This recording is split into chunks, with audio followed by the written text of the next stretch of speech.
And then there was one. Good evening, ladies and gentlemen, boys and girls, and welcome to what is a sad moment. It is the finale of the Positive Perception GT Championship. Season number 6 will draw to a close this evening, and we are at a classic circuit, a circuit for the ages, one that's maybe not as well renowned as some of the other ones we've had on the calendar, but will generate some incredible action nonetheless. I have absolutely no doubt. Welcome to the Kyalami Grand Prix circuit. As I said, we've come to the end of the season. It's a real big shame. We've had 6 fantastic rounds. We've had about a dozen races all in. We've had double headers, triple headers. We've had single races. We've had the works. We've been filled full of action to boot as well, and it's been a stellar season, a great one really to start off our journey as Positive Perception, going into the broadcasting world, showing you all of the quality and all of the brilliant people that we have on display in this championship. So for one final time, we will run one final race for the season before a nice little break. Everyone gets their reset.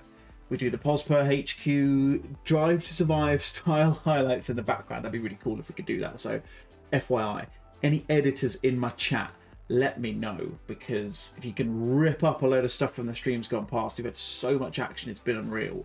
I would love to hear if you could put something together for us. We've also got some exciting announcements. Use your teeth, use your words, David. Ahead by the end of this evening as well. So hopefully we'll be getting POSPER boss man himself, Mark Raddenbury, in to have a chat with us come the end of the race as well.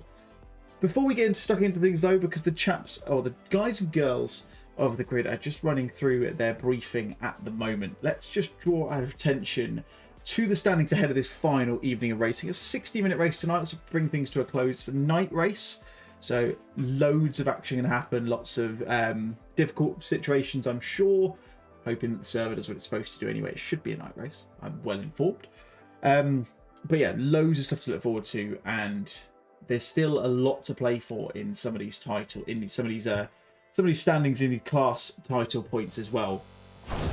We'll start off with the pro standings. Of course, we'll go from pro, silver through to am. It's all but wrapped up for Carl. He cannot lose the championship. I am reliably informed, with there being 30 points per race that is available. Obviously, you have to bear in mind we have to take drop rounds into effect, so we don't know come the end of this evening if someone has definitely won or not, but we can give you some guidance and some steer as to whether that is the case. But Carl Wright is leading the way and has pretty much confirmed, subject to any court protests or whatever it might be, to be winning the Pro Championship. So congratulations first and foremost to him, and hopefully we'll get a chance to chat with him later tonight to confirm that. Sam Waldridge has seen an uptick in form over the last couple of rounds. He sits himself in second on 202 points, with Ben Brown and Marcus Hagel running at your top 4.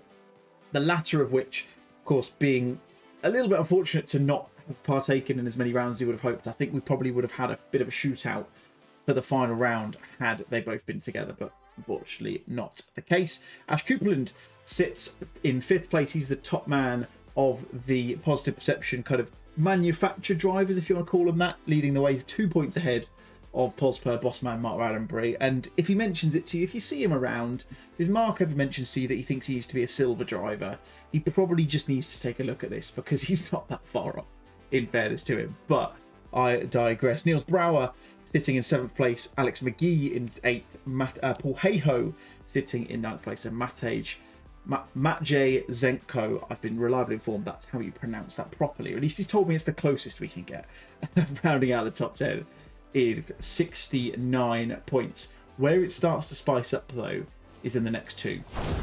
Let's look at the silver standings first and foremost. Carlo Durazio of EOS Esports leading the way in that one. Now, he is not in the server at the moment. I don't know whether he'll be around, so this could throw a spanner in the works for him. Chris Rock sits only 7 points behind him with 196 points in P2, so that is a definite opportunity for him to take that place, assuming Carlo doesn't appear over the next few minutes. Ollie Gio again with a chance of taking that. He sits in P3 with Matt Damon 1 point behind him. Steve Derrick 3 points behind that.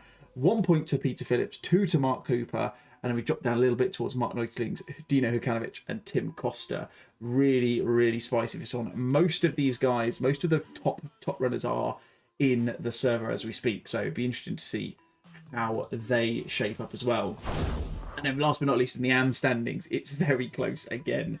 Mike Richards leads the way. He's on 209 points, a 9-point buffer back to Jamie Buchanan. However, the former in Mike Richards is not in the server from what I can see, unless I am blind.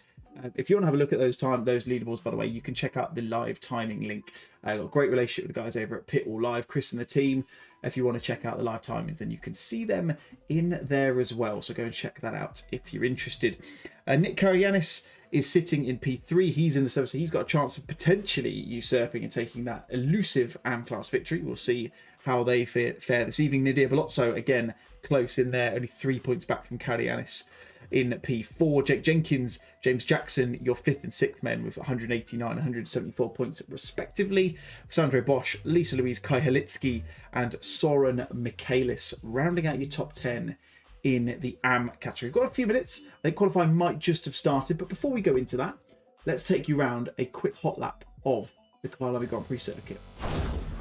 So here we are then. This is the Pole Sim Sport Ferrari, the number 41 car of Marcel Stange. He's not actually in the Ferrari this evening, which is making this a little bit more difficult to commentate on, but going through the kink down towards Pro Thorn, break an 100-metre board, try and get as good, nice early turn in if you can, up through the Jux K sweep and up towards Barbecue. Really, really difficult corner this one to get right.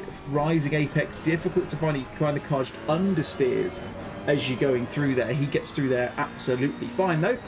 Going up towards Sunset again, really, really fast part of the track. This drops it down to third, puts the really high revs through the car there, but gets on the power as early as he dares. Drifts it out to the left, straight back over to the right before he goes into Clubhouse. Again, difficult corner here. He goes wide as you dare without dipping in a wheel onto that gravel, and then down the hill and back up again through the S's. Again, it's all about momentum this track, especially through this back part of the circuit. You want to try to get on the power as early as you dare, up towards Lee Cop, a potential overtaking point, especially if someone makes a mistake through the S's. They've just come through early on the power and back down the hill, fastest point, or second fastest point I should say, of the circuit, behind the main straight, going through Mineshaft, or down Mineshaft, through towards the Crocodiles. Really, really difficult to judge his braking point. Couple of different lines. We'll see some keen overtakers in the race this evening goings there, I have absolutely no doubt. Through Cheetah, really important not to hit that inside sausage curve on the right there. Marcel does a good job of avoiding that, goes nice and wide into Ingwe to finish off the lap. I think this is a 1:39.9, I think he told me, which is ridiculously quick, I have to say, but that is a lap of the Kyalami Grand Prix circuit. And as you can see, once I decide that I fancy to change everything over, because I've clearly forgotten to go and do that already, because I'm on my own this evening, so I'm a little bit lonely, unfortunately, which is all the more important for you to come and say hello in the chat as well. But here we go. We have got drivers out on track. 17 and a bit minutes left of qualifying to go. No times coming in at the moment. And there is the Pole Sim Sport 41 car, the Ferrari that was in the hot lap video, the Aston Martin that is out on track for Marcel Stange. Of course, one of those really, you'd have thought probably had a really solid chance of taking some sort of trophy home by the end of the season, but unfortunately hasn't been able to partake in every round. So as a result, isn't in the running at all. Shows you that consistency is of the utmost importance. He looks like he's just trying to find a bit of space. So let's go and see who the first man is going to be out on track, and let's get an idea of what we're going to be seeing in terms of a time. It looks like Ollie Geel in the silver class is going to be the first man to put a time on the board. He's got quite a few people behind him. It's quite busy up at the top end of the circuit. And while we're talking about that, just want to say a big thank you to our latest sponsor. You might see their logo just ticking around in the bottom left-hand corner of your screen, Spark RC. The guys over there, really good friends of Mark Raddenbury, Posper, Bossman, and really appreciate them being so kind enough to agree a sponsorship deal with us. So fantastic. If you want to see what those guys do, fantastic RC stuff, 3D printed, the works, fantastic group of people, and some really, really good products as well. So definitely worth checking that out if you haven't done already. As I put the game audio back on, you have to forgive me. I've been doing a few little bit of tinkering over the last few days. So I've changed everything back to how it should be. But There we go. Ollie Gio across the line, a 143.8, fastest of anyone so far. Immediately removed from the top of the timing board twice. First of all by Didier Belozzo, who goes faster with a 143.83, and then Mark Neuterlings coming in with a 143.2. So fastest of the silver runners at the moment. Jamie Buchanan comes in with a 144.3, and there's the first of your major runners or major protagonists for this evening. Ash Coupland comes in with a 141.3. Sam Waldridge sits himself in between those. Him and Mark Neuterlings with 143.0. Sam has been talking about the fact he doesn't feel like he should be a pro in this championship anymore. I can guarantee you that will not be the case. He will continue to be a pro as long as I'm aware of. Partly because he's third in the pro championship, so that kind of feels fair enough for me, I think, anyway. As you were then. So we're just going to wait for some more times to get on the board. Just keep an eye on Ash as he comes through the through Clubhouse Bend. I'm not used to doing this on my own again. I've gotten so reliant on Chris being here. He's actually in Vegas. So Chris, if you're watching in the chat, welcome in, buddy. Hopefully you're having fun doing a little bit of help for the family, looking after the dogs, I believe. As there we go, Marcel Stange, there we go, puts out his early marker, 140.727. That is really rather quick and doesn't come as a huge surprise, to be quite frank. I'm kind of used to that by now. Carl Wright comes in, he's on a 141.8, so he'll be looking for improvement, I have absolutely no doubt, and I'm sure he'll gain that improvement as well. Speaking of improvement, Ash Coupland currently nearly half a second up on his personal best times. He comes through Cheetah and down towards Ingwe. Can he get enough? Can he get another tenth and a bit to take over that top of the grid spot? He's got Marcus Hagel, I think that is just in front of him in the 117 Audi. What's Marcus going to do? He doesn't put a time on the board, but Ash does. 1.3 13 hundredths of a second is the gap. The big improvement there from Ash. Really good display for him. Fastest middle sector of anyone so far, but I can see that Marcel is improving, as is Kyle right at the moment. Just as I see two of our key protagonists. We've talked about these already. Oh, there's Mark Collin done there in the gap between Cheetah and Ingwe. I wonder what's happened there. That's probably him catching that curb that I mentioned on the hot lap through Cheetah. Really not wanting to do that in the race because it splits you off and causes you some serious issues. 141.327 from Kyle Wright. In the end, he aborts the lap. But as I was going to say, two key protagonists in the AM and Silver Championship battle. Mike Richards in the 89 Bentley. He's out on track, so he has recently joined us over, and you can see he's just going for an out lap at the moment. And Carlo Durazio, you can see just in the pit lane at the bottom of our timing board, he's in the server as well. So all that kind of adds up for, gang, is a spicy rest of the evening. That much we can be sure of. Let's have a look at Ben Brown. He's coming up towards Barbecue at the moment, coming through the Jux K sweep. This is the great thing. I do love Kyalami, if not for anything other than its fantastic corner names. It's not often you get to drive through a corner called Barbecue. I think is fantastic. It is spelt as in the full word bottom. If you go and check out Racing Circuits info, then you'll see it's spelt not just BBQ, in case you're wondering. But Ben Brown in the 22 Owned Racing Lexus. I'm going to try and do my best to see a little bit more of what's going on as we see Ash Coupland there improves again. He goes within a tenth of Marcel Stange. This beautiful Owned Racing Lexus. I think from what I hear on social media is that Ben's last race in the Lexus for a while is going to be tonight. So we'll see whether that is going to be the case or whether he decides to give that another go ahead of next season. I'm not going to give too many things away about next season just yet. I will let you live on that until the end of the race this evening, and we'll talk through some announcements at that point. So that'll be fun. Miles Dixon in the 94 Pulse Sim Sports Aston Martin V8. Again, one of those who hasn't turned out up until this point, unfortunately. Expecting he's getting some practice in for the VCO Flex Stream, because I believe the Pulse Sim Sport team are competing in that at Kyalami this weekend. I don't know.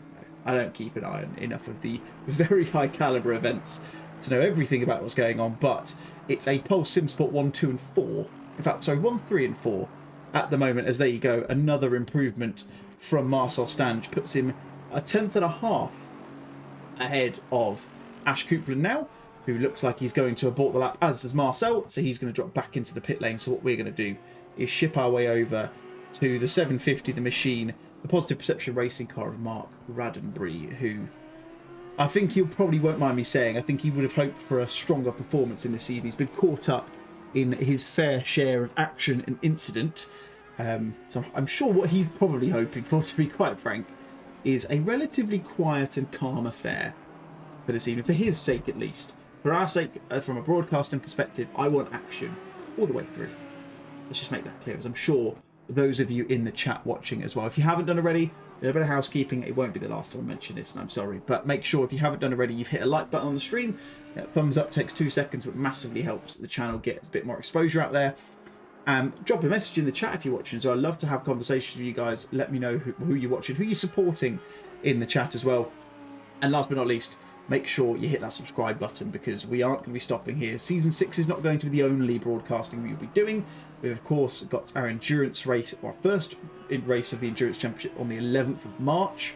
That's the 6 hours of Watkins Glen. I'm definitely going to need company for that one, because I'm pretty sure I'm doing that solo. Might have to disappear every now and again to kind of just sit down with the missus. But we've got that, and of course we've got Season 7 of the PPGT to be broadcasted as well.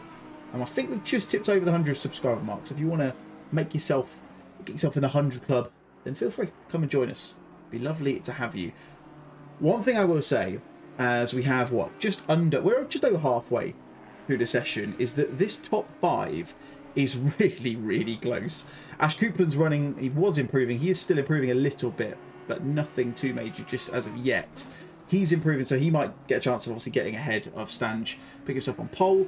Carl Wright is improving as well. In fact, Martin Neutelings is the biggest improving car. Remember, he's about to cross the line, so we'll see what the time's going to be. Is it going to be enough to put himself above Ben Brown? It is just about, puts himself up into P7 and swiftly aborts the lap. Carl Wright improves. He puts himself a little bit closer to the top 5. I'm sure he'll be closer come the end of this evening, or come the end of this session, rather.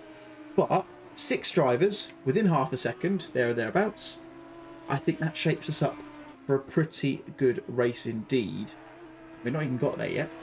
60 minutes is the tour of the Kyalami Grand Prix circuit this evening. As I said, mandatory stop for fuel. Whenever they want, there's no pit window, so they can do that whenever they prefer, which spices things up a little bit, I think. Do you go for the half and half? Do you maybe front load and then go for a splash dash at the end? Do you do the vice versa to get out of the traffic? It's going to be really interesting to see how this plays out. That much is certain. As Carl Wright just comes through the S's, he's lost a little bit of time, lost about half a tenth as he comes up the hill towards Leacop. But still enough for the lap left, and probably still a bit of a chance for him to gain at least a couple of tenths as we nearer towards the end of his 6th flying lap, if I'm not mistaken. You guys can probably see this in the pit wall. I think I'm using a different tool, so just so you're aware. So we'll see whether he does improve. Marcel Stange is improving. He's got a quarter of a second up on his best time.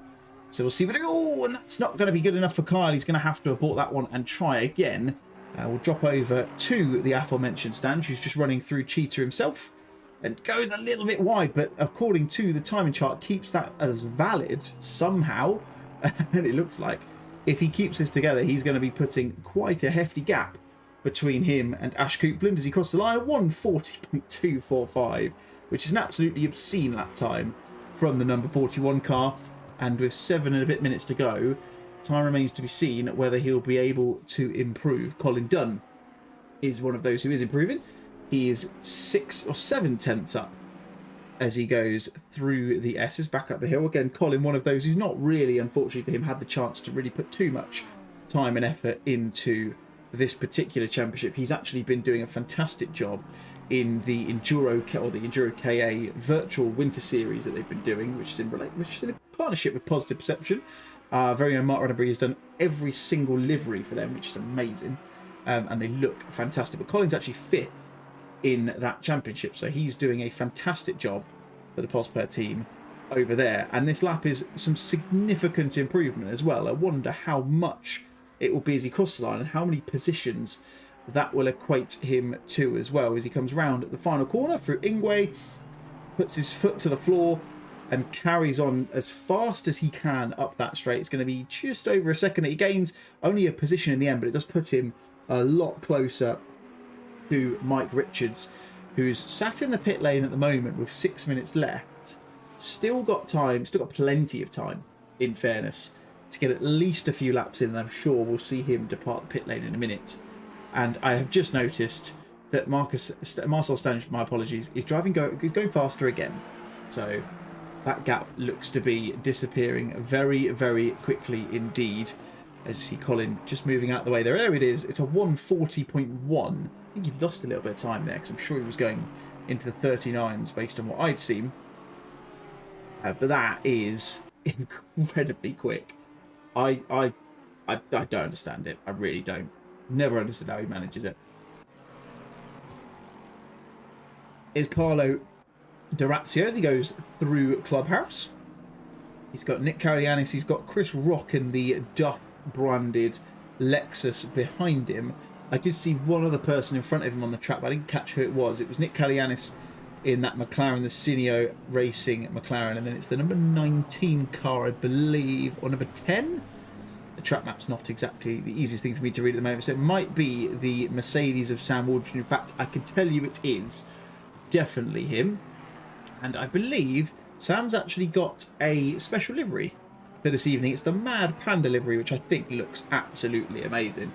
I have to say, so I'm glad he's remembered to actually run it on this occasion, because he's been talking about it for the entire season, and luckily he's remembered to do it, which is always nice. He's going to cross the line. He's got some improvement on the table. He's got some time to gain. There's Peter Phillips just ahead of him. Is it going to gain in positions? It gains in 1. Demotes Mark Roddenberry down to P15 and puts himself up into P14. Ben Brown as well is one of those who is seeing some markable improvement. It looks to me as though things are starting to kind of bridge a little bit in terms of the gap, although that's primarily done by the fact that Marcel Stange has gone and completely wiped the floor with everyone with a 140.1. Ignore him though. It's what, 0.3 of a second between second and sixth. 2.5 tenths, I should say. As Ben goes wide there and loses all that time. That is unfortunate for him. We'll move over to the number 14 car, the Wild Things Racing machine of Peter Phillips. Of course, last year's driver of the season, if you remember. I don't know who's going to get that this season. I know there's been some ideas and some names being floated around. I won't give too much away. I don't know if it's been confirmed yet. Can't remember.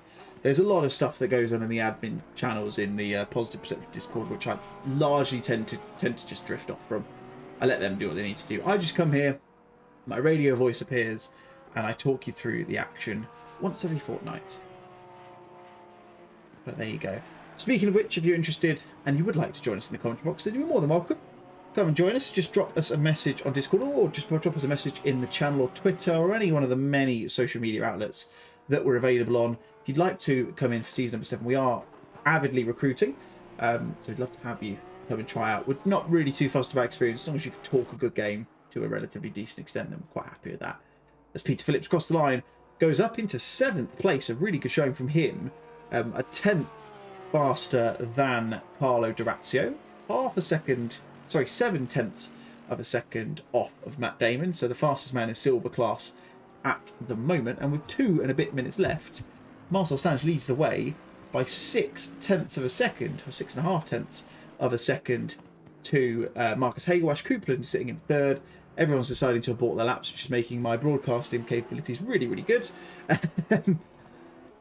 And yeah, Ash Coupland, Mars Dixon, Carl Wright, Matt Damon, Peter Phillips, Carlo Dorazio, Ben Brown, and Mark Neutelings round out your top 10. Here comes Mark Roddenberry through Cheetah and in towards Ingwe in that Bitty Designs Audi R8. He has already picked and designed his car for season 7. However, I do believe he'll probably change it between now and then, but I have seen it looks amazing. As he crosses the line, puts himself up into P11, big improvement from him. I think that's a 0.5 second gain he had on that one, with time in the chamber to go for another one. In fact, probably time in the chamber to go for 2 more.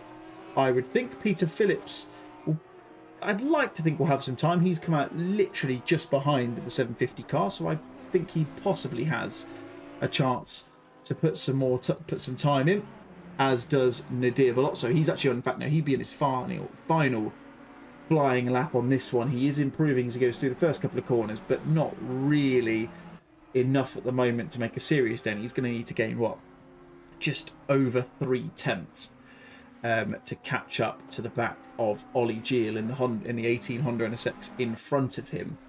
But see whether that will be the case or whether that will remain the same. Improvements happening across the guys at the top end. Miles Dixon is improving at the moment. In fact, let's go to the one who's going to cross the line first, and that's going to be Marcus Hagel. He is improving, but unless he gets a serious bit of improvement in this next couple of corners, he's not going to be taking his position on pole on the grid.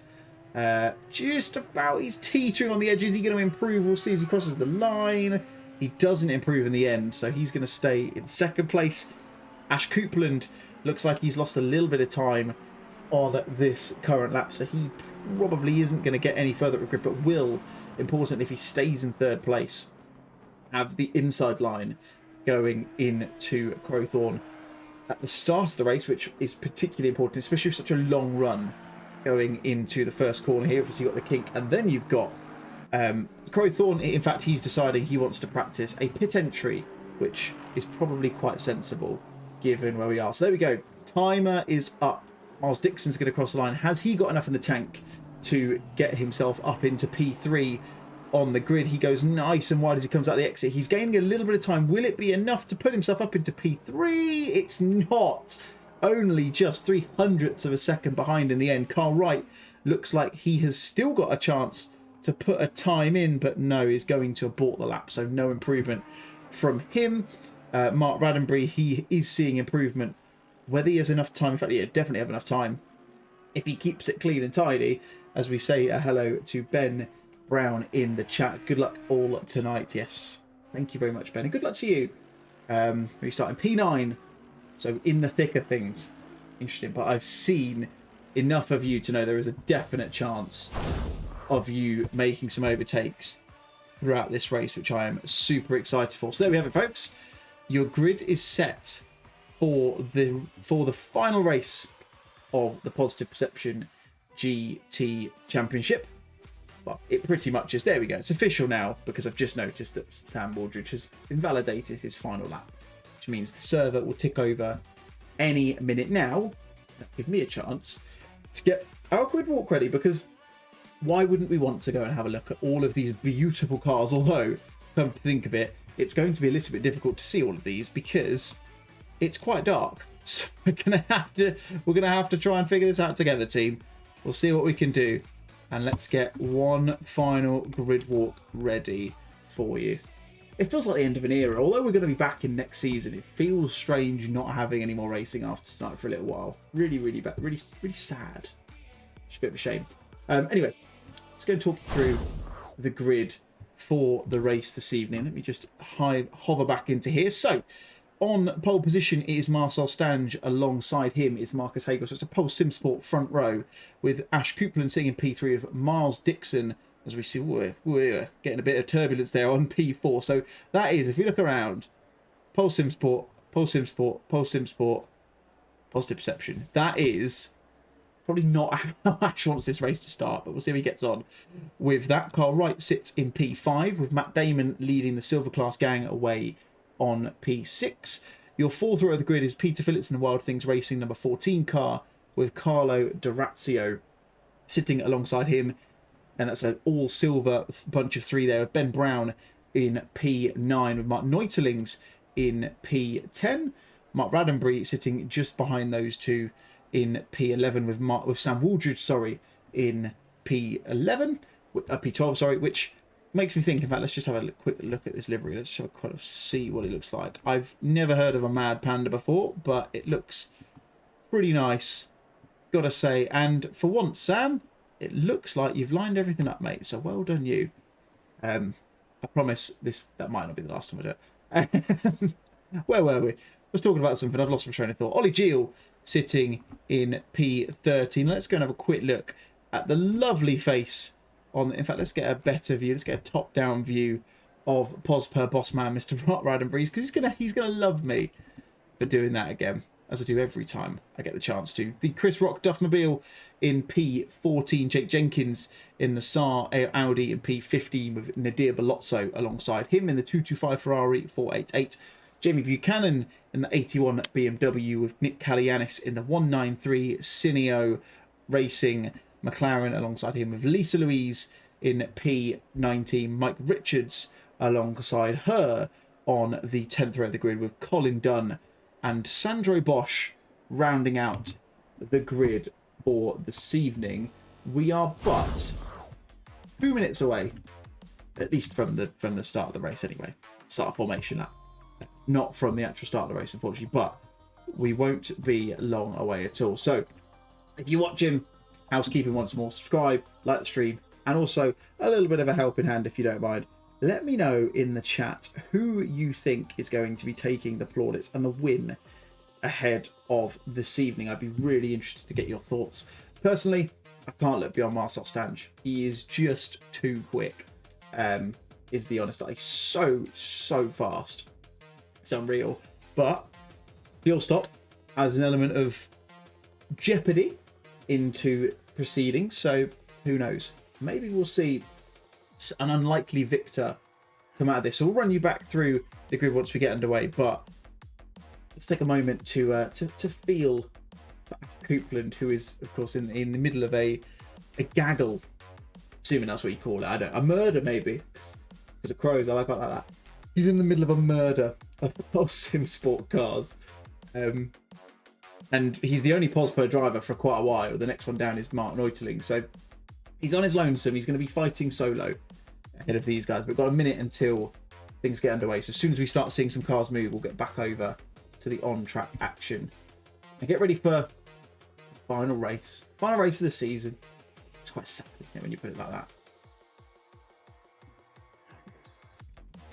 But I have to say, on behalf of everyone involved in positive perception, involved in basically anything that we do in this, so the guys over at Grid Finder, Chris Tom and the team over there, guys over at KCM, Chris Rock and the team who look after the servers for us, obviously done Motorsport, Colin and the team who are a very close partner of ours and do fantastic stuff in the work they do, Chris DeRitter and the guys over at Pitwall and the guys over at Spark RC as well. Big thank you to all of those, because it's safe to say that the servers and everything, just generally the broadcasting, wouldn't have happened without those guys involved. So we are very much appreciative of your efforts. I can guarantee you of that. Let's jump into the race though. Let's jump over into the server as we get ready for things to kick off. One last formation lap of the season, and as you can see, it's nice and dark here at Kyalami. I know that this means things are going to be extra fruity. I have no doubt whatsoever. So basically, I'm really excited. I love these races. I love the fact that we always do these kind of dusk to dark races to end the season at Positive Perception. Kind of really feels like you're drawing in a new dawn. I'm trying not to use any really cringy metaphors, but it feels appropriate, if you know what I mean. So as we go around for one final time, 60 minutes is the journey here at the Kyalami Grand Prix circuit. Mandatory stop for fuel and fuel alone. Tyres are optional. Of course, they could choose to stop for tyres as well, but that's really going to completely ruin their race, to be quite frank. So we'll see who comes out of this on top by the end of it. Looks to me like every car has managed to get away without any issue, which is always a promising start to things. The last thing you want is someone to be put into the pit lane or anything like that, because they've not click drive quickly enough and all these sorts of things. Luckily, that's not been the case though. So all good there. One thing I have noticed is there's 3 Aston Martins. In fact, there's 4 Aston Martins in the top 6 is the best way to put it. So clearly a track that favours the Aston around here. I know the Ferrari is relatively quick in the right hands around here as well. So interesting to see kind of where these manufacturers end up. And interesting to see what people are going to go for next year as well. GT3s again, I can tell you that much. Again, I'm not going to tell you much more than that. But we are running a GT3 series alongside something else, which I'll give you an insight into later on. It won't be streamed, unfortunately, but you're welcome to come and take part. It'll be interesting to see what people are going to choose in both of those series. I'll, of course, be back in the commentary box, whether I'll be commentating or just in a production suite behind everyone else, which I'd like to be, preferably. Will remain to be seen, but we've still got one more race to go. Still got to figure out who's going to win it. Like I said before, the Pro title is pretty much all but done. Cartwright, I don't think, can be caught, as I clarified earlier on in the stream. However, the Silver and the AM title is still well up for debate as these guys come through the final couple of corners to get ready for this finale. Now, I've got to remember which one is the best camera angle. There's a really, really good camera angle in AC at Kyalami that gives you a really, really good view, especially when it's dark.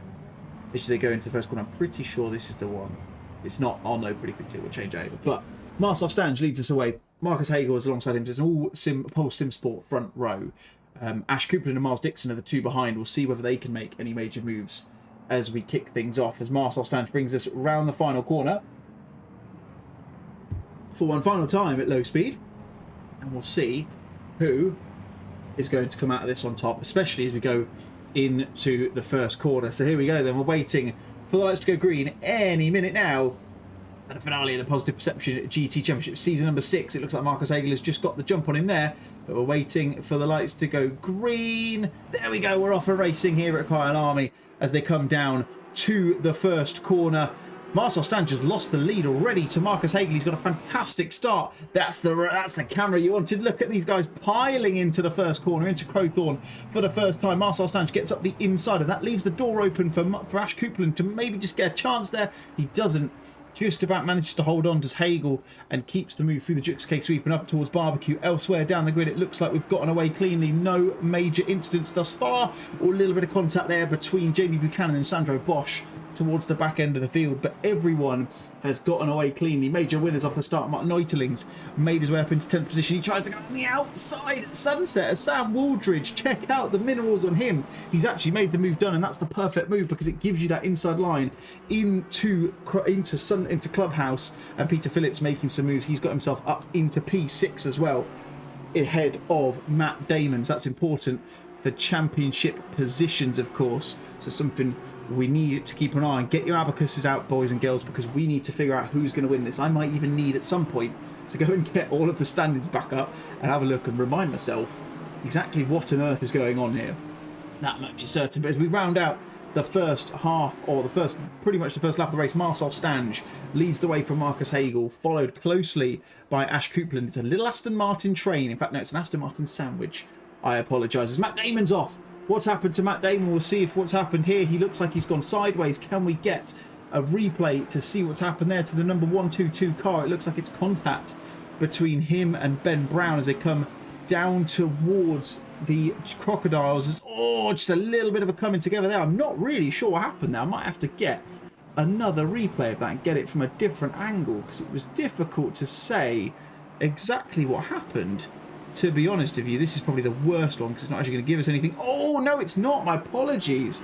It's not anything to do with anyone other than Matt Damon. He's just caught together, a little bit of a coming together. He caught the grass going into the Crocodiles, and that's meant that he's dropped out and basically lost the rear end. Ben was lucky not to get caught up too much in that, and in the meantime, that's given Sam Waldridge all the impetus he needs. He is up into 9th place, and Ben Brown dropped down towards the back end of the top 10. He's got Mark Raddenbury close for company behind. Battle for P6 is hotting up. Peter Phillips, 0.2 of a second ahead of Carlo Durazzi. Our battle in that silver class we've talked about already. That's Sam Waldridge in the background there. You can just see, is he getting past Martin Neutelings? It's hard to say for certain. Yes, he is, as they go into the S's. So things really, really busy at the start of this one.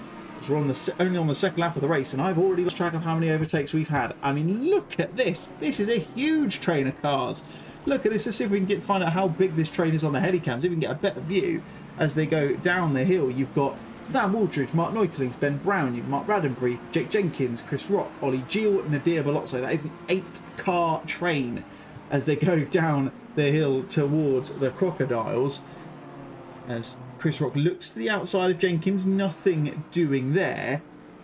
This is exactly what we wanted to see for the finale. All holes barred racing, everyone going for it. Marcus Hagel has lost a position there. Wonder if he went a little bit wide. We'll see if we can go back and see what happened. Oh, lost it through Cheetah. It looks like there's a bit of damage to the car. You can see the bonnet just poking up a little bit. Looks like he did the unspeakable and hit the curb going through Cheetah. Luckily for him, no one caught it up in that. And that gives Marcel Stange a little bit of breathing room with 2.5 seconds up towards Ash Coupland in second place. Support in the chat for Mr. Neutlings from Adam Isalovic. Good evening, Adam, my good friend. How the devil are you? Hope you're doing well. Long time no speak. But no, to be fair, it's not a long time no speak because you're always bouncing around in our chat, and I thank you for it, good man. Mark Neutlings sitting P9 in the treble 6 Bentley. Positive Perception Racing car. He's got Ben Brown close for company, and then Mark Raddenbury pretty close behind him as well. Let's take a quick look here because I can see Carlo Durazio looking to make a move. Gets up the inside through into the S's, so a move done for him, and now that's important because that's going to give him a little bit of breathing space for himself at the top of the silver standings. I'm pretty sure I'm going to have to do this on my phone because I don't want to go ahead and ruin too much in terms of having to move everything around, but let's have a quick look at the standings. I'm pretty sure that means that they gives him a gap. That's what I'm trying to say. Is Mark Raddenbury causing the yellow flag there? What's happened to him? Has he gone off a little bit? That's a big bit of damage there. What's happened to him? He comes out. Oh, loses it. Overcorrection. Bit of contact. What a bit of a wobble. Oh, dearie me. That is not what he would have wanted. I can tell you that for free. That is unfortunate. We'll see whether he decides to retire, or not retire back to the pits, but at least drop back into pit lane. He does early stop for Posper Bossman. He drops back into the pits, and just to confirm, Carlo Durazio being in P1 in silver class doesn't have a massive impact on it, although there's that little bit of contact there from Peter Phillips. It looked like he might have just given him a little bit of a love tap, and judging by how deep Durazio went into the corner there, I wonder if it might have been a little bit of contact. Luckily, the 25 BMW has not gone facing the wrong way, which is always promising.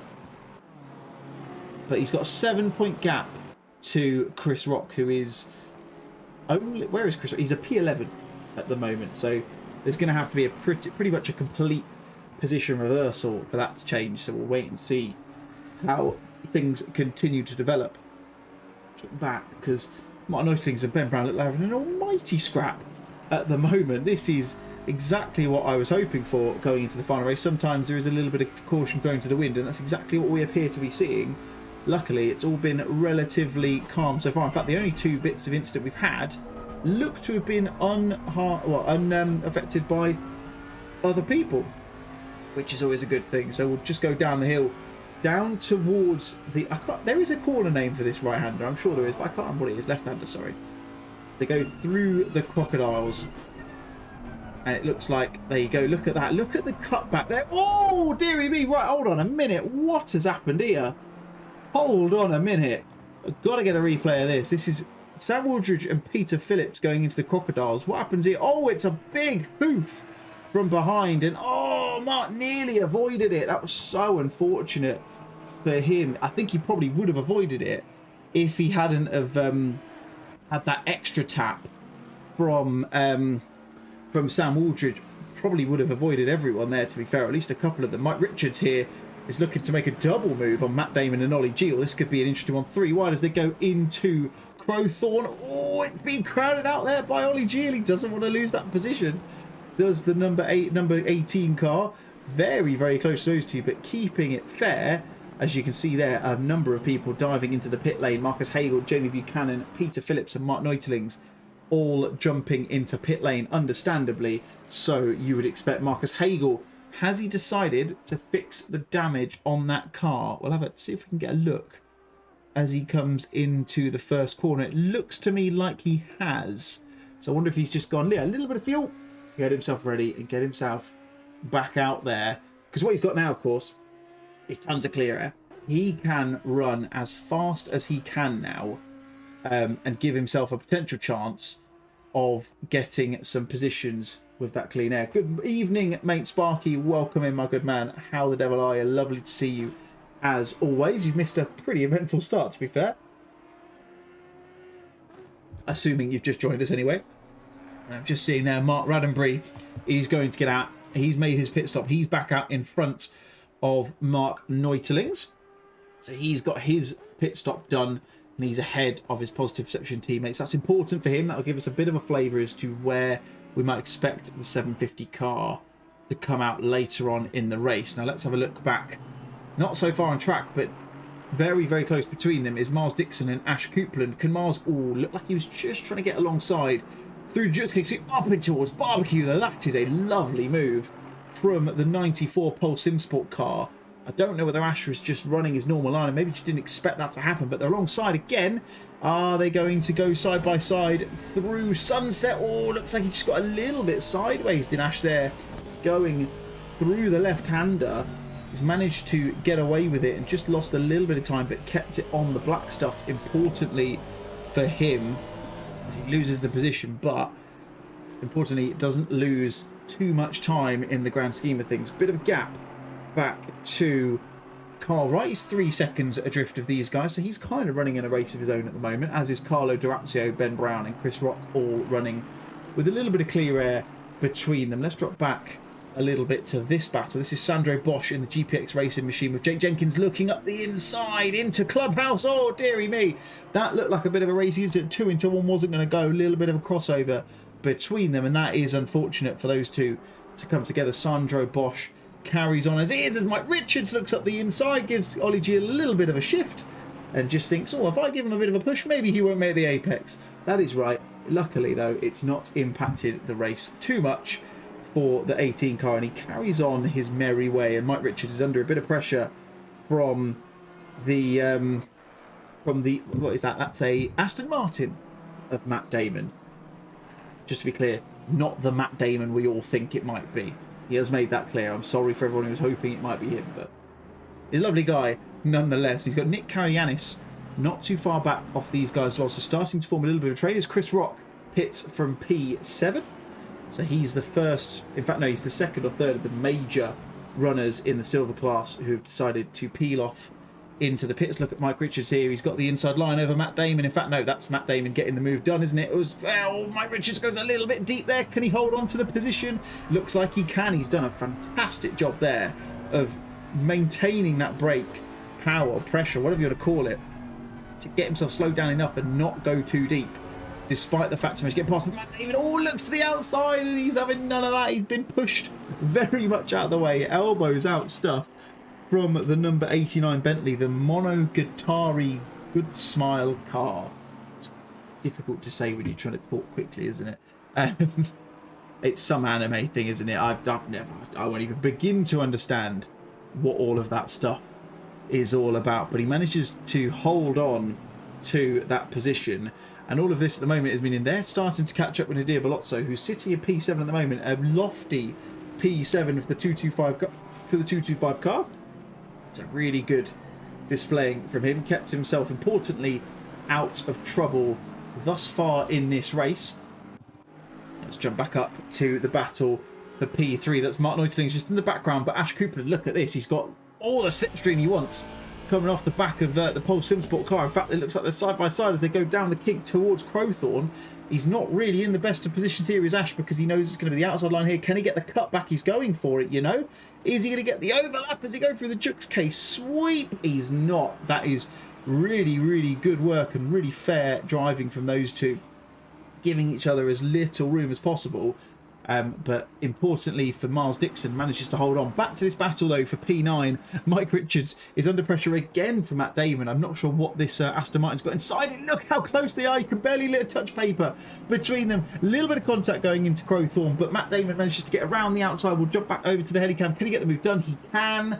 That is the position finally for Mike Richards. He'll be for Matt Damon, sorry.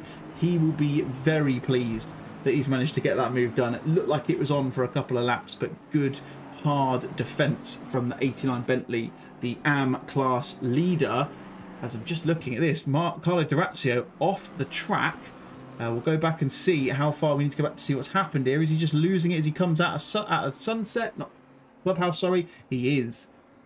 Just goes a little bit wide I told you on the hot lap, didn't I? I said if you go a little bit wide there, it can be very, very juicy when you coming back on. It's exactly what's happened. Promotes Ben Brown, sorry, up into P5 as a result of it. But importantly for Carlo, doesn't do too much of an issue towards his championship aspirations in the silver class. Look at this though, Lisa Louise getting the move done. Is she coming around the outside of the S? Is up in towards Lee Kopp and gets the move done, but does she go a little bit deep? No.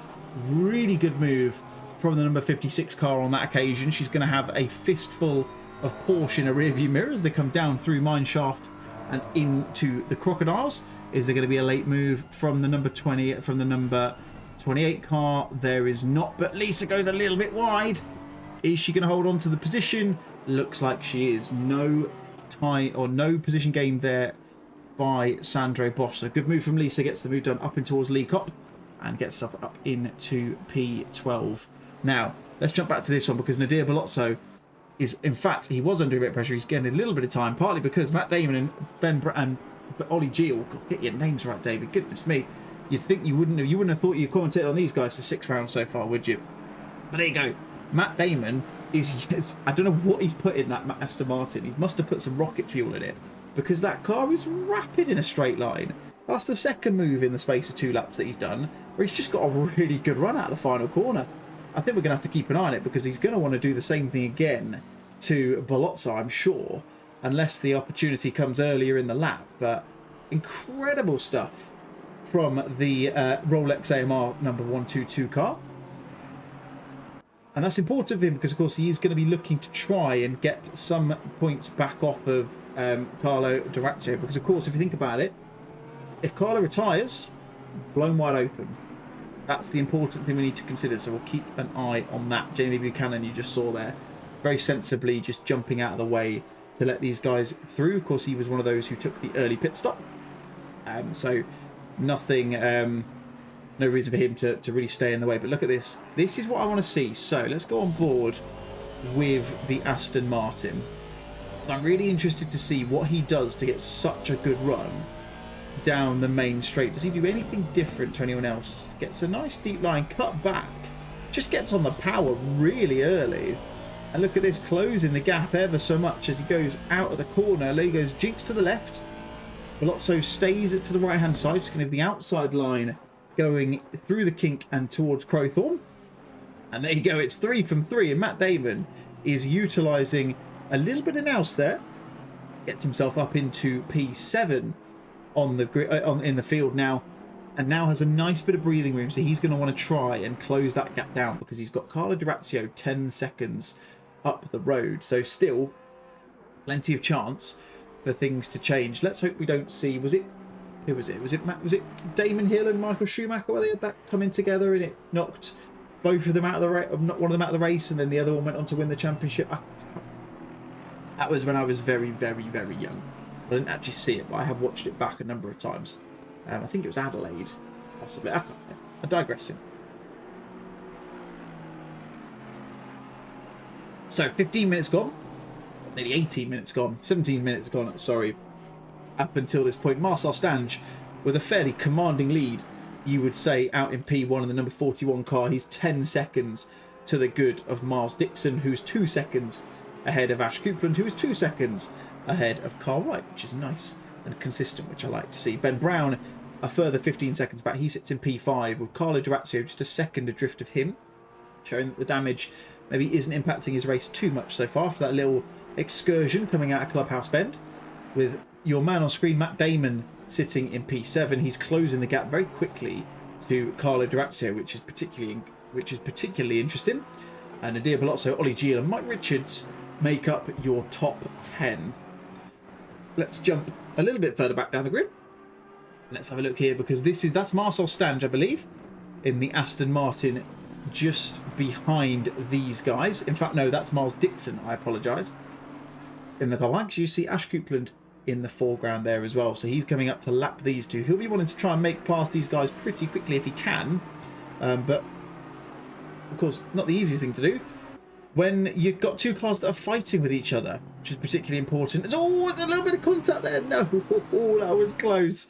Lee Cop nearly took a victim in the form of Miles Dixon there, because Chris Rock looked like he might have just given him a bit of a nudge. You see blue flags for Mark Roddenberry. Now, he's got to be clever here, because he's got a rather aggressive and rather fanciful Chris Rock just behind him, who I have no doubt will be very keen to get that move done. I think if Mark is sensible, he won't mind holding Miles up for a little minute. And as soon as they get onto the straight, I expect he would give the opportunity back to the 94 car to let him take that lap on them and continue his pursuit of first place against Marcel Stange. But if you look at that, he's lost him a second and a half on this lap alone. We'll see what happens here. Like I say, he's got to be careful, because if he lets off too much and makes it too convenient, then that means that he is going to lose the position to Chris Rock potentially as well. There you go. Miles up the inside. Fairly simple move in the end, as we see Lisa Louise back in pit lane. Do we have... No suggestion of contact for her. We'll see if we can go back far enough. Oh, there you go. Oh, goodness me. We haven't gone back far enough. But... Wow, that is not ideal. We're going to have to just sit and watch. Let's go back and watch something else on the replay instead, rather than just watching that again. But that is a big incident, so I don't know what's happened there. And unfortunately, I can't go back far enough to see what it was. But big incident there. And I can see Peter Phillips back in the pit lane as well. So some races for some not going as well as they might have hoped, you would say. And one person who is having the race of his life at the moment is that man in your background, Nadir Balozzo, sitting at P8 at the moment in the Zielinski Racing 225 Ferrari. It's kind of a metallic red. You can't really tell in the dark of Kyalami, but it has got a really nice sheen on it. That particular car, so looking very cool. So yeah, sitting in 8th at the moment now. That is a fantastic result for him. In fact, he's leading the AM category at the moment. Again, let me just revert back to my trusty standings. Let's just have a look at the AM standings. He does have a potential chance, but he does need a pretty hefty point swing to do it. So I don't think he's got the chance, unfortunately for him, to... he might gain some positions. In fact, he'll probably gain a position in the championship of Karayanis and potentially even Jamie Buchanan as well. But I don't think he's got enough of a gap in terms of positions to take the mantle off. Oh, pardon me. No reflection on the race. Let's just make that clear. You're not going to take the mantle of Mike Richards, who is on his way towards that AM class title and most likely a promotion into the silver class for next year on the cards for him as well. Although, for the time being, he does have to hold off the advances of Mr. Ollie Giel in the Mark Roddenberry machine, as it's now affectionately called, as I've decided to myself. Because he's not particularly far behind, is Ollie. In fact, I think he might have lost the position to Ollie. Might have lost the position to Mike, sorry, has Ollie, because I've just looked his last time as a 147.3. And it has that infamous red text on it, which means he's invalidated and probably had an error and an off-track excursion somewhere, you would think.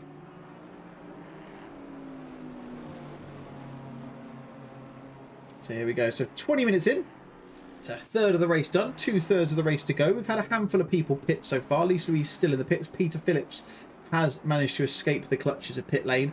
Although I'm not surprised Lisa's still in the pits, because that was quite a hefty chunk of damage that she had on the front of that BMW. Jake Jenkins posts a fastest lap of the race for him, a 144.3. That's why you can see the little green highlight against his number on the left-hand side. As does Ash Coupland with a 141.8. Not as quick as those in front of him, though, and that's the important thing for him. He'll want to try and gain a little bit more time if he can, and really see if he can start to make a bit of a motion up towards the back of Miles Dixon again, because he's lost a little bit of time over the last few laps. Nadir Balozzo has gone off somewhere. Can't see what's wrong. I think there's a yellow flag there. We'll see what happens as he comes through Cheetah. Is he going to hit that little sausage curve on the inside or just go a little bit wide? He does. Oh, big nerf into the wall for him. And Nick Karayanis having a yellow flag for him as well. He's gone off as well. Let's see what happened here. Has he done the same thing? Oh, he's caught the sausage. I've talked about the sausage. Avoid the sausage. These lads are eating the sausage, and it's not doing them any favours whatsoever. Luckily for Nick, though, he's managed to avoid the wall, which is arguably the most important thing. Has decided to go in to the pits, possibly for a fresh change of underwear, because it looked like it was quite a fast spin that he's decided to have. We'll see where he decides to come out as well. Luckily for him, like I say, didn't appear to have any damage, so that'll be important for him in the grand schemes of his race, because he was having a good race up until that point. Really good chance of getting some serious points in the AM class, but still Nadir Belozzo leads that one, from Mike Richards, from Sandra Bosch, from Jake Jenkins, from Nick Kyalami, from Jamie Buchanan, and Lisa Louise from back. She's managed to stay out ahead of Peter Phillips, it looks like has lost a couple of laps to the main lead cars, which is a bit of a shame. And there she is. In fact, you can just see her being lapped there by Ollie Gill, who is still looking to try and keep up with the back of Bentley in the form of Mike Richards. Here's a duo that can't be separated. Chris Rock still all over the back of Mark Raddenbury. Looks a big chunk of curb. The Lexus proving it can handle the curbs through barbecue there. As we see, as they're going up towards Sunset. Look at this, trying to go around the outside. As he's importantly, looks like he's managed to make Mark just defend a little bit there. And is he going to go around the outside there? He's going to have to abort that a little bit, because he's not going to get the move done there. Because Mark just crowds him out of the corner a little bit. But this is turning into a right old ding-dong battle between these two. And that's Martin Euteling's 4 seconds back. So if these guys continue to battle, that's going to pull him into the mix as well. And if they continue to battle with that, it's going to bring Nick Kyalami into the mix on top of that as well. Interestingly, cast our minds back to when Mark Raddenbury did pit. That was obviously when Nick Kyalami was, I think he was P11 when he did eventually pit. So that probably puts Mark back on the outskirts of the top 10, I would think. Of course, we're still waiting for everything to change and for everyone to get their pit stop pulled. As Carl Wright in the foreground of that picture, just going through Cheetah. Chris still all over the background. There you go again. What is it with these boys? These boys and girls are being far too greedy. They're too hungry. Trying to eat the sausages all over the place. A lucky escape for Chris, because he could have been in the wall if he wasn't too careful there. There we go. Back up to the battle for P8. Mike Richards is a second back from Nadir Belozzo, but he has got Ollie Gill very much in his rearview mirrors. They've dropped massively off the back of Matt Damon, who's actually now 11 seconds, ahead of Nadir Belozzo in P8. And you can see there, if we just cast our eyes back to the onboard camera of the Honda, the number 18 car, the Raddenbury Mobile of Ollie Gill. Honda relatively quick in a straight line, Bentley very wide. That's probably the best way to explain it. So all sorts of different aspects and different parts of this battle that we can kind of dig into and flesh out throughout this one. Really good exit there from the number 18 car. Doesn't manage to get alongside though through the Jux K-sweep, but does look to get another good exit excuse me, out of barbecue and up towards Sunset. Again, nothing doing on this occasion, as we're really very much into the night time here at the Kyalami Grand Prix circuit. 8:35 in the evening. It's one of those, I'm pretty sure it gets bright really early and dark really early as well. So it's very much a British, it's not a British, it's not a Greenwich Mean Time at all. Ignore me, because channels, so shut up David, stop talking about that. These guys are the closest on track at the moment. We've got a couple of other packs that are relatively close together, but this is really the major battle on track at the moment. These guys spread by less than a second. Oh, apologies for the, it's been a busy week for me. Ollie, is he trying to look up the inside into crocodiles? He's not. Again, maybe just giving the eyes. Chris and I have talked about it at length in other streams. Just the torture of just reminding them you're there. It's always better, in my opinion, to be the car behind than to be the car in front, because you can put the pressure on. And if you do make a mistake, if you've got that pace, you will catch up quickly enough, as is the case for this man at the moment. Look at the gap. In fact, he's alongside as they go up towards the kink. Importantly for Mike, though, he's alongside the outside. In fact, they're not technically alongside at the moment. Wonder if we'll see Ollie try to commit the cutback move. Will he get the run out of Crowthorne? He will not. In fact, he does a little bit, but again, just elects to sit in behind the number 89 class. This battle continues for another lap, at least. Let's have a look back. Not so far back on the track, but a fair few laps back is JB Buchanan under increasing pressure from Sam Waldridge. Am versus Pro, so a little bit out of position, you would argue, for Sam. But Jamie is going to do all he can, and I've raced against Jamie enough times now to know he is a fierce defender, and he will make it very, very difficult for Sam to get past. You won't mind about the fact that there is a relatively big class split between them. He will continue to sit in his way. Now, I'm just looking. He cast right to the timing board. Marcus Hagel is within a second, or just over a second, sorry, that within now, of this battle of Balozzo, Richards, Gielan himself. So importantly for him, he's going to want to try and get past these guys quickly, because he's got a chance, if he continues to do this, to really kind of gain some time. He's running very quickly at the moment, running in the low 42s, but catching behind these guys is going to really hamper his race unless he can make a move relatively quickly. Sam avoided the Badger, that's why he's near the back. He's always avoiding Badgers, is that man.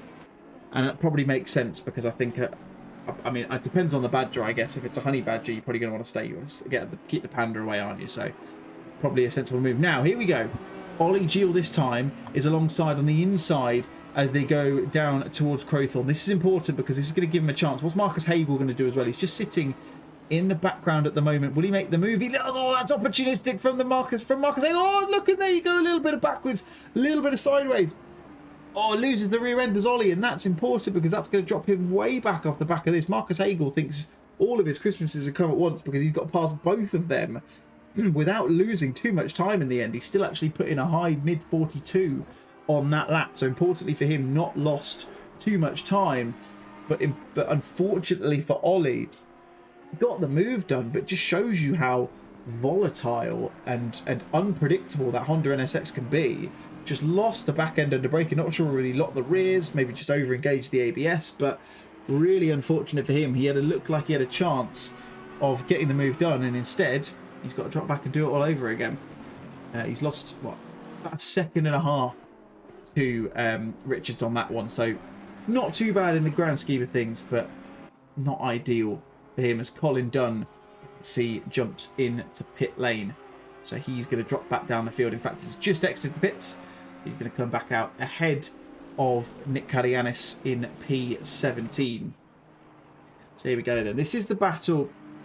This is important, as I said before, for Marcus Hagel in the 117 Pulse Audi Evo, because he needs to make sure he gets this move done as quickly as he can, because if he keeps holding on behind it, Nadir Balozzo, with all due respect to Balozzo, he's not on the pace of the leaders in the race. As you see, Matt Damon and Mike Richards both disappear into pit lane. Ollie Geel, interestingly, does not. Probably sensible from him to maybe try and get a little bit of clear air and see if he can commit the overcut past him as Marcus Hagel goes up the inside. Balozzo just goes very, very wide in the end. It's almost like it looked like a little bit of avoidance, but Marcus alongside got the move done, and again, importantly for him, doesn't lose a huge amount of time compared to those further ahead of him. So this is the man to watch. I don't think he's going to have enough pace to catch up with Marcel Stangen, the lead of the race, but we'll see whether he can get a couple of positions, because what was he? He was P4, I think, in the end when he did go into the pits. So we'll see where he comes out on this one. There you go, Mike Richards in the pit lane, just dropped off the jacks. He's going to come out of the pits. Where's he going to come out compared to the rest? He's probably going to be quite close to Mark Raddenbury, you would think. Just looking at the timing board, Mark Raddenbury just coming out of the final corner. In fact, there's going to be a fairly decent gap, probably a good sort of 5 seconds in the end there. So importantly for Mike, gets out in clear air. That's very key for him, because of course Ollie Geel has got a nice bit of clear air himself. While I say it now, he's got Jamie Buchanan and Sam Waldridge ahead of him, but Jamie very sensibly disappears out of the way, which is good to see, and decides to give Ollie the chance to really put his foot down. We'll see what that time is going to be as he crosses the line, assuming that he crosses the line now. Of course, we've just tipped over the halfway point, so most of these guys I would expect have probably fueled half and half. So be interested to see what he does. Carries on for another lap, does Gilles. So we'll see what the lap time's going to be. What's his pace going to be in clear air?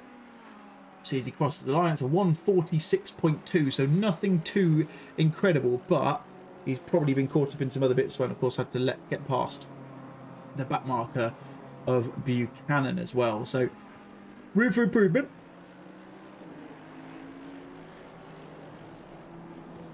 But importantly, he's got the chance to put that time in. We'll keep an eye on that over the next few laps. Other than that, though, there's a relatively sizable gap between a lot of these people. There is a bit of a gap between Lisa Louise and Jane Buchanan, but of course they're not on the same lap, so nothing much doing on that one. Peter Phillips is closing up to the back of him. He's currently running in last place. Of course, got caught up in that incident. Unavoidable, sorry, for him, unfortunately, so wasn't able to keep him out of trouble towards the start of this race, and has, of course, pitted twice as well, for those of you who aren't aware, if you're just catching up. So plenty of work for him to do, but he's not too far off the back of Lisa Louise, so he'll be looking to make that move, I would think, at some point before the end of this race. Carlo D'Orazio pits from P5. That's going to promote Carl Wright back up into P5. Kyle, of course, not having pit just yet, but did have a relatively slow lap on the last tour, 1:47.3. Back up to speed now with a 1:42.9.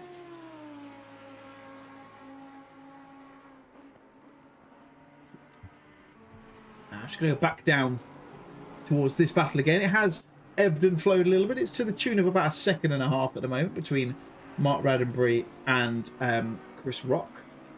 1.3 is the gap at the moment. Lisa Louise, another yellow flag for her. What's happened here? I'd be interested to see. It looks like, has she taken a bite of that sausage again? Oh, dearie me.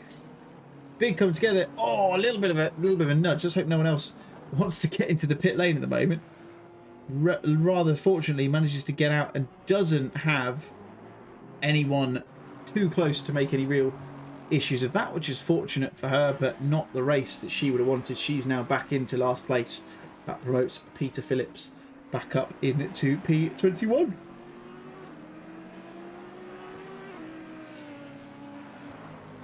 So 25 or 24 minutes to run in this Positive Perception GT Championship round finale. Round number 6, Kyalami Grand Prix circuit, of course.